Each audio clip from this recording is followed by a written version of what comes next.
गहरे घड़े और हिचकोले खाती गाड़ियाँ, ये मनाजिर हैं कराची बंदरगाह के करीब जिना ब्रिज के, जिसके जोड़ कई मुकामात पर उखड़ चुके हैं। कई जगह हालत इतनी खराब है कि हैवी ट्रैफिक और छोटी गाड़ियों को रेंग कर गुजरना पड़ता है। पहले भी मेरी गाड़ी का टायर बर्स्ट हो चुका है और हादसे से बाल बाल बच्चों फैमिली के साथ था मैं, तो बस हुक्मरानों से तो कोई उम्मीद मुझे है नहीं। बाइक वालों के एक्सीडेंट हुए हैं, गाड़ियों के एक्सीडेंट हुए हैं और इसमें कोई परेशान हाल नहीं है, कोई भी नहीं देखता इसके ऊपर।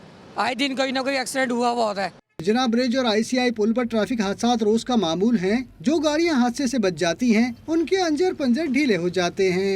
ब्रेक लगानी पड़ती है अचानक, तो पीछे से गाड़ी आ गई, नुकसान हो जाता है, बंदे का एक्सीडेंट हो जाता है। सही बात है, उसको बनाना चाहिए, गवर्नमेंट को चाहिए कि इसको बनाए। इसकी वजह से एक्सीडेंट भी होते हैं और ख़तरा बहुत ज़्यादा होता है। इसकी वजह से आगे से दूसरी गाड़ी भी लग सकती है, पीछे से स्पीड से नहीं आ सकते।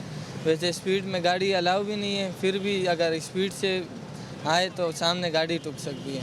बंदरगाह के अतराफ जिना और ICI पुल की हालत ज़ार पर मौक़िफ़ के लिए जब मुतालिका हुकाम से राब्ता किया गया तो उन्होंने कैमरे के सामने बात करने से माजरत कर ली, लेकिन ये दावा ज़रूर किया कि पुलों की मुरम्मत का काम जल्द शुरू कर दिया जाएगा। कैमरामैन BK फ़कीरा के साथ महराज अख्तर, डॉन न्यूज़, कराची।